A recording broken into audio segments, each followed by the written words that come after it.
Seorang murid SD Negeri 09 Mateko tewas tertabrak mobil saat akan mengikuti lomba gerak jalan indah di Kota Palopo, Sulawesi Selatan. Peristiwa ini terjadi di depan SD Negeri 09 Mateko Kelurahan Balandai, Kecamatan Bara, Kota Palopo, Rabu 14 Agustus 2024. Saksi Erni mengatakan, ada 5 pelajar SD 09 Mateko ditabrak mobil.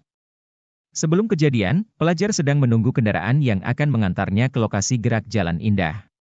Mereka mengikuti lomba gerak jalan dalam rangka peringatan Hari Ulang Tahun ke-79 Republik Indonesia.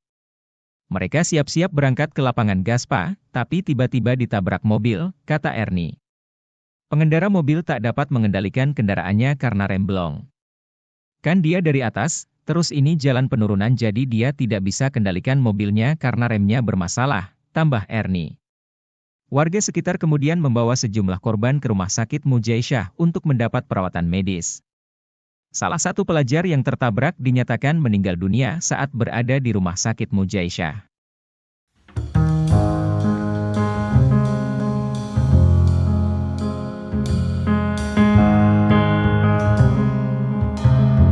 Download Tribun X sekarang, menghadirkan lokal menjadi Indonesia.